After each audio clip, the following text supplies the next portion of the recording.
use some secondary or primary sources or secondary sources to write about his birth? Yeah, it's a little bit of both, right? Can it be reliable? Of course it can be reliable. Is it always reliable? Maybe not. Maybe someone's putting their own spin on it.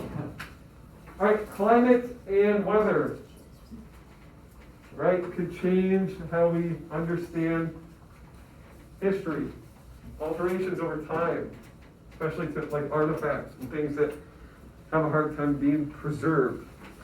All right, move on to the Native American portion.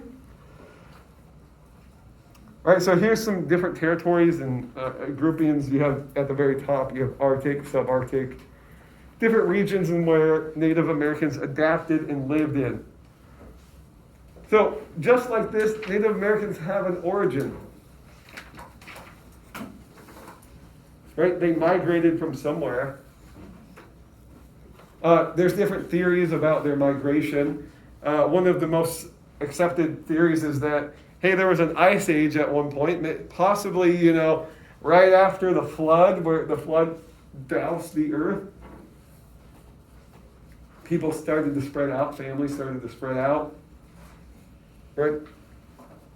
And while they were tracking down their food source, they happened to walk across a frozen land bridge. Okay?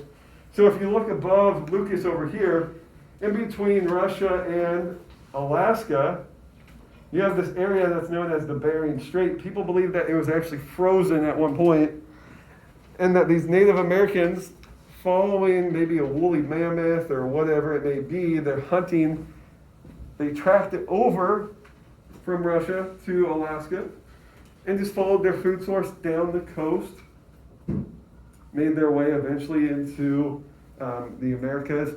Now, some people will believe that and hypothesize that possibly boated over to some of these places in South America and Central America as well. But the general belief and evidence does show, archaeological evidence show that there is this path in which Native Americans came down that coast. The Eastern Hemisphere, they remained isolated from the East. Okay, developed their own language, artwork, and religions, just like Europeans. So primitive living, as Logan mentioned, not really civilized, right? There's not these massive cities that they're living in, but they're living in these small communities, tribes. Maybe in the South American groups of Native Americans, we do see more civilized type living. There's estimated, and there's different numbers out there, but we're going to go with these numbers: 15 to 30 million Native Americans living in North and South America. Okay, scattered societies across the continent, lived in groups of tens to thousands. Some of them were even centuries old. You get that? Did I go too fast? All right, so kind of the family-style tribal living. Again, they have that central area, the commons area. They would surround it just for kind of protective reasons, right? So here's one critique of Native Americans and their history. There's over 400 known Native American languages, but most of them have been lost. How do you lose languages? People just stop speaking. You stop speaking them, right? They don't practice them anymore. A group comes in and forces you to adapt to their society. You lose out generations of your language. And so instead of documenting their history by written alphabet, they have, in essence, chose to record their history through storytelling, right? How many of you guys know your family history? Something about your family, where you came from, right?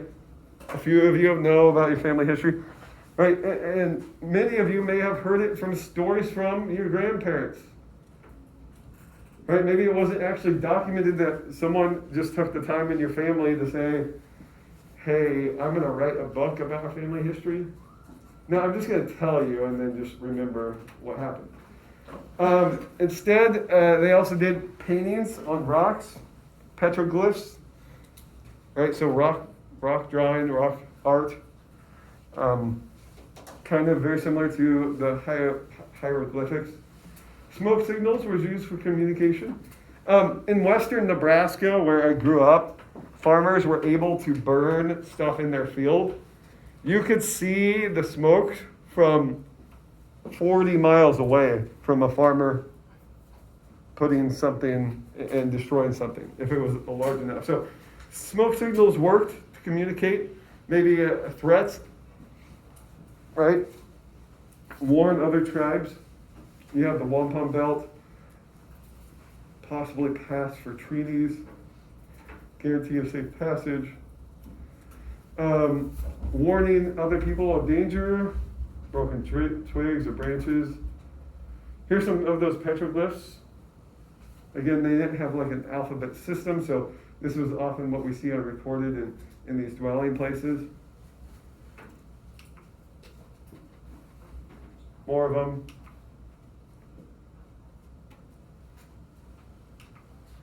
Here's what they believe could be that belt type thing that could resemble a treaty or possibly safe travel.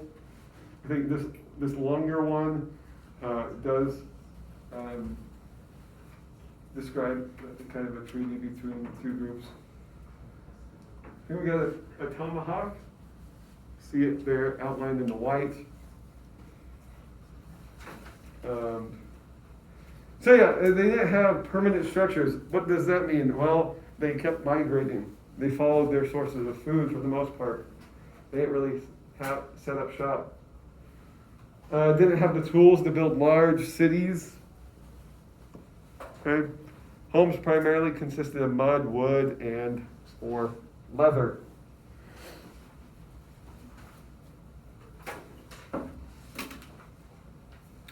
So here's an example of some of the dwelling places there in Arizona. Teepees, right? We got some teepees. Their technology. Farmed by hand using small spades. So steel and metal plows just weren't there. They did have different tools and instruments for war. Yet most of these were used for hunting. Arrowheads. Anyone ever felt or have their own arrowhead? Seen one before? Right? Pretty unique stuff. You could find them around this area. There's groups of Native Americans that lived in this area. Spears and bows and arrows and nets. Right? They depended on nature for their provision most of the time. So if there was a bad drought, maybe one year, they would have to move further to find their source of food, for the clothing. They didn't have refrigerators. Didn't have any way of preserving food like a salt, but their best way was to smoke any sort of meat. What does that do? Smoking meat, how does that preserve it? Dehydrates it, so ultimately you have what? Jerky. Yeah, jerky. No methods to prevent or respond to a natural disaster. So here's some of the utensils and the work that they did to ultimately fish, making their canoes, some of their instruments, right? The ones on to the bottom left would have been some sort of spear. The bottom right, you have those arrowheads. Okay. Canoe. All right, so we'll stop at culture. We'll learn a little bit about their culture.